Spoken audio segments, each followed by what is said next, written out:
Hello YouTube. I did a little Google search recently just looking for anatomical models, and I came across these little ivory figures. These are from the 17th century, so they're really quite old and really quite rare. I think most of the examples you tend to see of them tend to be in museums. As soon as I saw them, I thought I really want to have a go at making one of these. So I got all these screenshots together that you can see in front of you, and I put them all onto this one kind of big screenshot. This just means that I can open it on my laptop and I can zoom in when I'm sculpting and just see extra details that I need to see on any of the various images. I'm going to start by making the figure that you can see on the right, the kind of biggest one. And the reason for that is because I want to make the first figure quite large, and then if I get good at it, I can sort of do a more refined, smaller one afterwards. So these are the basic shapes I decided to make to start with.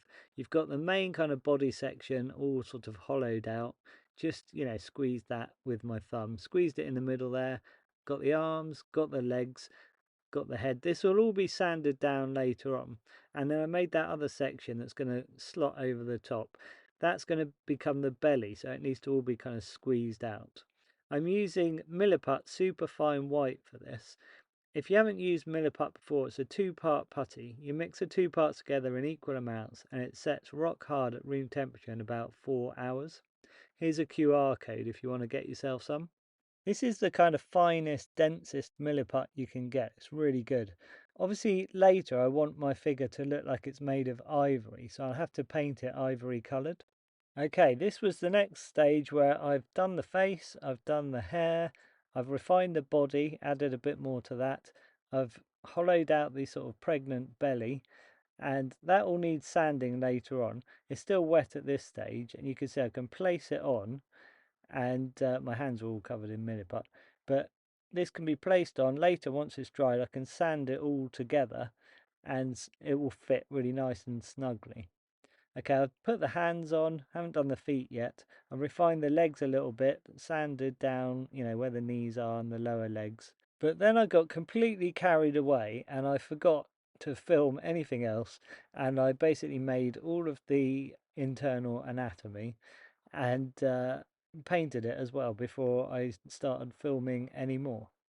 So I also managed to buy a really nice box from a car boot sale, really old looking and sort of red velvet lined. But you can see how my figures turned out. So I painted her ivory coloured, and that was just a case of using titanium white and a little bit of yellow ochre mixed together. That gave me the main ivory colour. Then I used a dark brown as a wash. So I mixed cadmium red with emerald green and a tiny bit of black, really watered it down, and that's gone into all of the deep areas, and you can see it really brings out the detail in, like, the lungs and the kidneys and the heart and the little embryo, and also the facial details and things, and it really makes it look like ivory. By the way, the thing that makes it look even more like ivory is if you give the whole thing a coat of super PVA glue at the end. Just gives it a slight glossy look. Without that, it just looks matte with the acrylic paint, and that doesn't look like ivory at all. Okay, this is the intestines, and you can see that it slots in so perfectly that it just stays in place in the belly. That was really jammy. I wasn't really expecting that. But you can see you can rest it on like that. That looks really cool. You can have the belly on top if you want to hide everything, but the way I like to display it is to have the belly just laid here next to her, and then just have the intestines laid out as well, so that you can see sort of everything at the same time. I think adding like the hessian into this to give it a bit of texture, and a bit of material to make her a little pillow type thing, and I also tied the bit of string around her neck to sort of match the one that I was copying from. So I haven't matched her face and everything as perfectly as I could have done to look like the original one that I was working from, but I think it really does look like ivory, and I'm really pleased with how she's turned out as my kind of first attempt at one of these. The fact you can move the arms as well, they're on little wooden pegs, that works really well. But like I say, I would like to make more of these. You have to let me know in the comments if you like that idea or not. Like I say, the next one I'd like to make it maybe about half the length of this one and just try and get more detail into it. And then I might just add it into this box with this one, or I might have a separate, much smaller box for the second one. And then who knows, maybe I'll make even more as well. Like I say, these are really new to me, but if you happen to have some information about them, please let me know in the comments. Or if you own one, or if you've got one in your family, that would be interesting to know as well.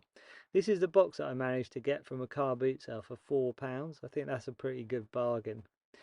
Anyway, please let me know if you liked this by clicking on the like, and hit subscribe if you want to see anything that I post up in the future. Obviously, have to send a massive thanks to Milliput for sponsoring my channel. Please let me know if you would like me to make the smaller version, and if I get enough people saying they'd like me to, I will go ahead and get on with making that smaller version. Thanks for watching, and I'll catch you in the next video.